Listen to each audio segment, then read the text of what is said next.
Bojangles is a fun name. It is a growing chain of fast food restaurants primarily known for selling Southern-style chicken and biscuits. Since 2012, they have already almost doubled their system-wide sales while opening hundreds of new locations, mainly throughout the southeastern part of the United States. Bojangles has impressively grown to over 800 restaurants while developing a dedicated cult-like following, but over half of those restaurants are still located in either North or South Carolina, where they originated. In fact, for over 40 years now, they have been mostly confined to that part of the country because previous attempts to expand beyond it have not gone over so well. Notably, in the early 1980s, after the original founders had carefully opened about 50 locations around the South, they sold it to a larger company that was very much focused on expanding the concept into the northern states. At the time, the new vice president said, "Biscuits are going to take the North by storm," while the new chairman said, "We will be the leading force in chicken within 2 years. It shows how ambitious they were. They went on to open hundreds of locations, making their way as far north as New York, and it did not go very well. It is believed that they expanded too quickly without doing proper research into those new areas. It is very tricky to do something like that, so by the end of the decade, the company was losing money, closing the underperforming locations, and retreating back to their more familiar southern markets. Then, later on in 2004, they attempted an international expansion by signing franchise agreements to open restaurants in China and then Central America 2 years later, neither of which have gone well. I guess they had issues with quality control, which forced them to shut down, and today, as far as I could tell, their only remaining international presence is one restaurant in Honduras. Despite repeated efforts, Bojangles remains one of those places where if you're from the South, you probably know all about them, and if you're from anywhere else,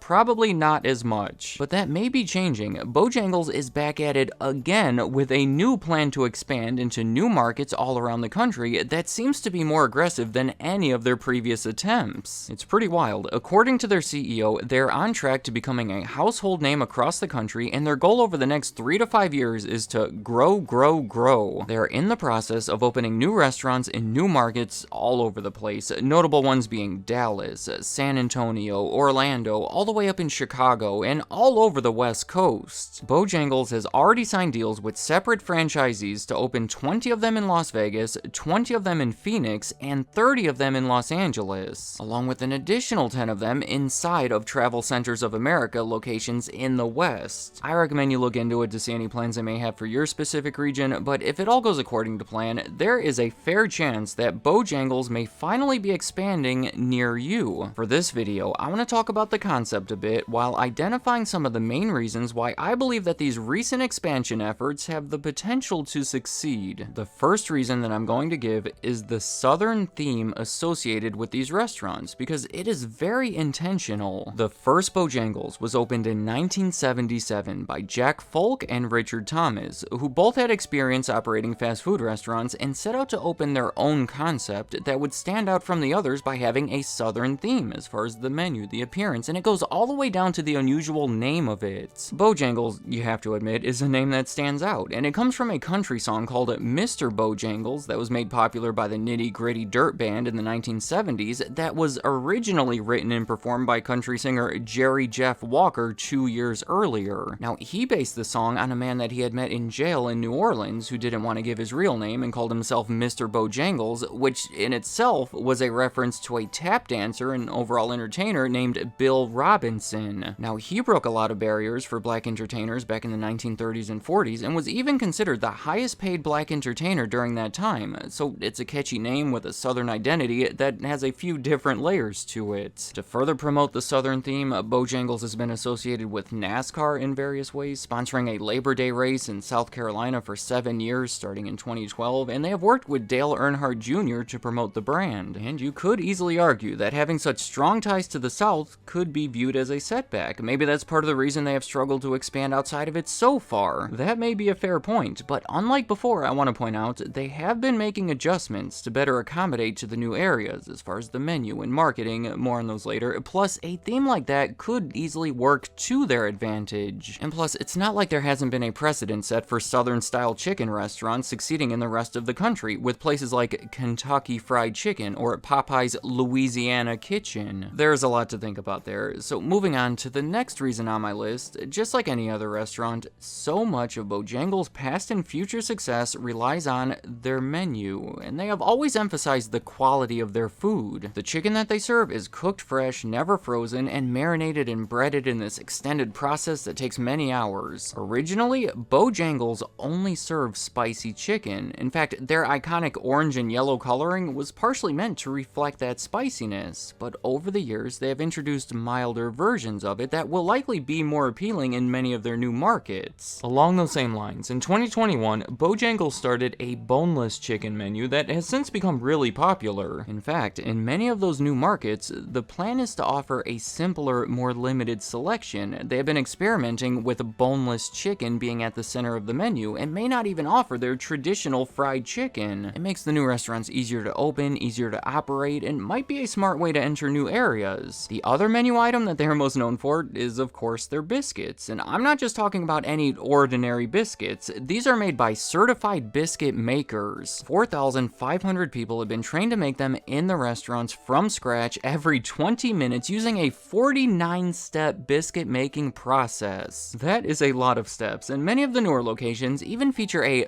biscuit theater, as they call it, where customers can watch them being made. And of course, there have been other cult favorite menu items like their legendary iced tea, and to be clear, I'm not the one calling it legendary, that is how they have labeled it. What I'm trying to convey here is that Bojangles has a proven menu with some iconic foods that have been updated and adapted to serve newer, larger markets. My next reason is technically part of the menu, but I figured it's important enough to talk about separately, and that is breakfast. That original Bojangles back in 1977 wasn't very popular until they started emphasizing breakfast. They were one of the first fast food places to serve it all day, with one of their early slogans being, "Breakfast should never end." And ever since, it has been a huge part of their identity. When opening new restaurants, they strategically place them on the breakfast side of the road, meaning the side of the road that has the most traffic in the mornings when people are commuting to work. And they do that because 37% of their sales happen before 11 a.m. They say that breakfast is one of the fastest growing segments in the fast food industry, growing about 5% each year. And even though many of the competing fast food restaurants do in fact serve breakfast, Bojangles stands out because most of them do not emphasize it nearly as much. It's usually more of a secondary thing behind their lunch and dinner offerings, so I think it's reasonable to believe that these masterfully made biscuit meals can be attractive enough to lure in new customers in all different regions throughout the country. Going back to the list, I'm going to bring things to a very basic level here and say that some of their potential is based on the rising popularity of chicken itself. I don't know, maybe this sounds too obvious, but I would have less confidence if Bojangles specialized in something like beef, because that market isn't nearly as promising. In 1993, chicken surpassed beef in per-person consumption in the US and has only become more popular from there. Americans consume 100 pounds of chicken per year on average, about twice as much as beef. The reason people eat more chicken is because it is comparatively cheaper and believed to be healthier by many people, so quick service chicken has become a $40 billion a year industry that continues to grow. On this channel, I have only made a handful of videos in this series about expanding businesses, and 2 of them have been about chicken restaurants. There is a massive market out there that is only going to get bigger, and even though that means more competition, it also means more opportunity. The potential customers are out there, and Bojangles just has to draw them in. Finally, a lot of Bojangles' success over the years has stemmed from effective marketing that logically is focused mostly on selling chicken and biscuits, and they have been pretty good at it. I have already touched on some of it, but they have been heavily associated with the NFL team, the Carolina Panthers. In 1996, they became official tailgate partners. In 2007, the owner of the Panthers, Jerry Richardson, briefly had controlling interest of Bojangles. And then in 2016, when the Panthers were in the Super Bowl, Bojangles famously transported food across the country to California for the team because they didn't have any restaurants in the West. Aside from that, Bojangles has had some memorable taglines over the years, like in 2003, when they introduced one of the most complicated ones of all time, "Gotta wanna needa getta have a Bojangles." I challenge you to say that.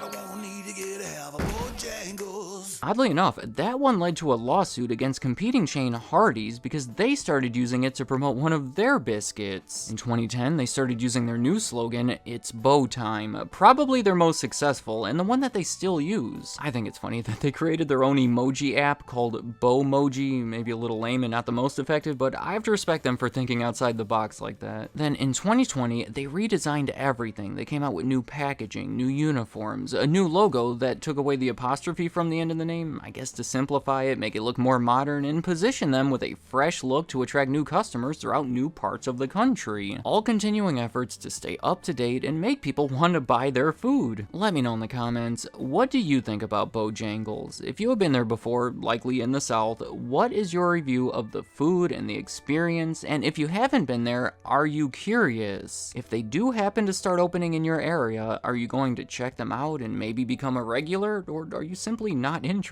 Finally, what do you see for the future of Bojangles? Are they too much of a southern concept, or do you think that could work to their advantage as they adjust and pursue new markets? It is generally well liked by the people who have been there, so I don't think there's much reason to believe that won't continue to be the case. Let me know if you disagree with that, and any other thoughts you have about Bojangles, leave them in the comments. I'd like to hear what you have to say. It's Bo time.